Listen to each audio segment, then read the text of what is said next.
আসসালামু আলাইকুম দর্শক, সবাইকে স্বাগতম।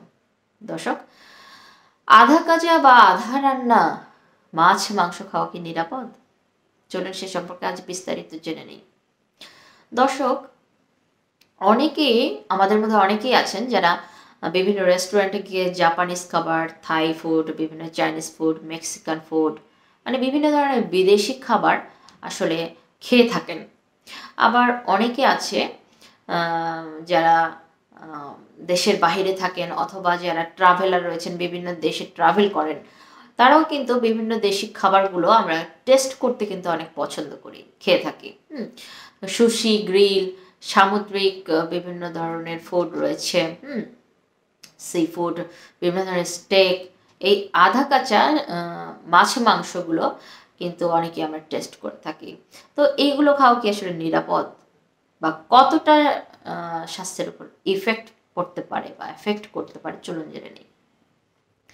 আধা কাঁচা বা আধা রান্না মাছ মাংসে আসলে ব্যাকটেরিয়া, বিভিন্ন ধরনের জার্ম, প্যারাসাইট বা পরজীবী, বিভিন্ন ধরনের কৃমি, ভাইরাস ইত্যাদি থাকে। এইসব খাবার যদি মানুষ খায় বা আমরা যদি খাই, তাহলে কিন্তু আমরা এসব জীবাণু দ্বারা কিন্তু আক্রান্ত হয়ে যেতে পারি। আমাদের ফুড পয়জনিং হতে পারে, বমি হতে পারে, বমি বমি ভাব, পেটে ব্যথা, ডায়রিয়া, এমনকি জ্বর পর্যন্ত হতে পারে। পেটে কৃমি হতে পারে এবং সেই কৃমি পেটে ডিম পেড়ে বংশবিস্তার করতে পারে, তখন বিভিন্ন ধরনের শারীরিক সমস্যা দেখা দেয়।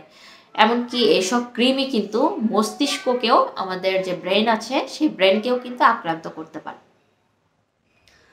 আবার দেখা যাচ্ছে যে এসব খাবার খেলে কিন্তু হজমের সমস্যা হয়।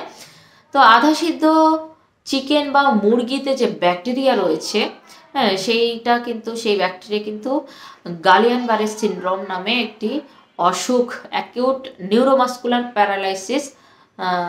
প্যারালাইসিসে আক্রান্ত হবার ঝুঁকিটা কিন্তু বাড়িয়ে দেয়। তো রোগ প্রতিরোধ ক্ষমতা কম থাকলে শরীরে এই ধরনের বিভিন্ন সমস্যা বা বিভিন্ন রোগগুলো কিন্তু সহজেই শরীরে বাসা বাঁধার একটা ঝুঁকি থাকে। তাহলে কি করতে হবে, কি করা উচিত? কাঁচা মাছ মাংসের জীবাণুগুলো উচ্চ তাপমাত্রায় নিষ্ক্রিয় হয়ে যায়।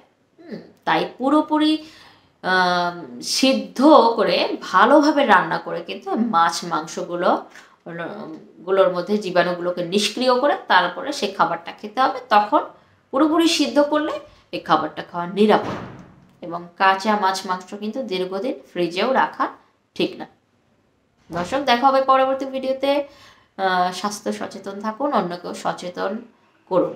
দেখা হবে পরবর্তী ভিডিওতে। আসসালামু আলাইকুম।